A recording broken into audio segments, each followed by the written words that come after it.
And more news coming in at this point in time. Israeli Defense Forces claim to have killed Amin Zuski, commander of the 2nd Unmanned Aerial Vehicle Division in the Revolutionary Guards Air Force, using fighter jets as part of his role. Zuski played an important role in the launch of hundreds of unmanned aerial vehicles towards the city of the State of Israel.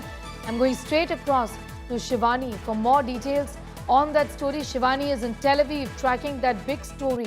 Israel making that big announcement. What more details do you have with you about the commander who's been neutralized here?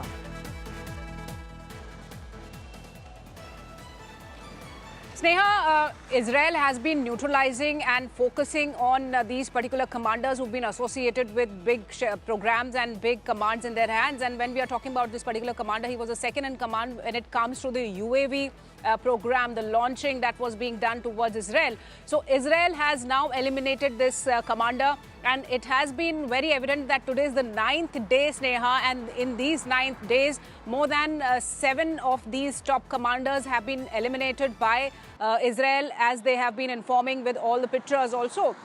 So this is a big kill that has come from Israel towards a blow towards Iran. But I must tell our viewers that right now I am in Tel Aviv, Sneha, and here last night there were several sirens that went on, that were sounded, and there were missile attacks towards Tel Aviv. Also, there are certain buildings in Holon that have caught fire after this whole attack, and the Iranian side has also been inflicted with severe damages from Israel missiles. In the city of Qom in Iran, there have been 2 casualties after Israeli missiles have hit there, and Isfahan city also has been hit by Israel.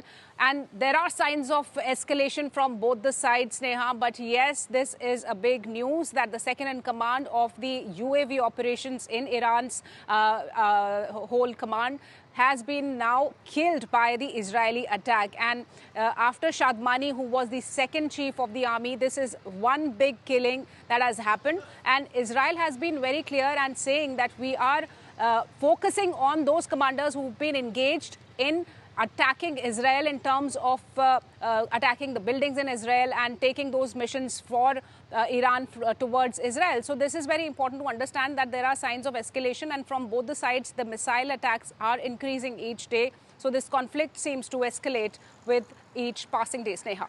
Absolutely. Shivani, getting in those details, I also want to ask you that meanwhile, Iran has said that they are open to talks, isn't it? Open to diplomacy, but Israel essentially stands belligerent, saying that the attacks will continue and only intensify even further.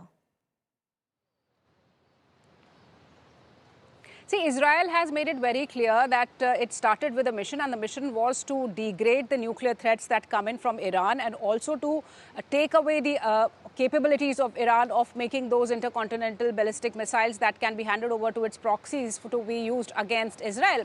So Israel is clear that it will stop only when that mission is achieved, and also the regime change that can be one of the possible missions that Israel is aiming for right now, because there are threats on the important commanders inside Iran from Israel. Israel has been neutralizing them.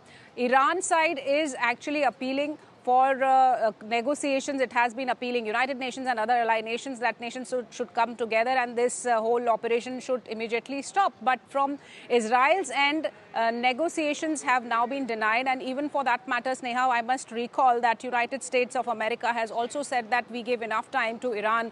About 60 days of time was given to Iran to negotiate, but it did not come up to negotiate. So now that time is over. The operations are on, and they will remain on until that goal of Israel is achieved. All right, I'm going to leave it there for the moment. Shivani Sharma in Tel Aviv getting us those details and putting that story into perspective.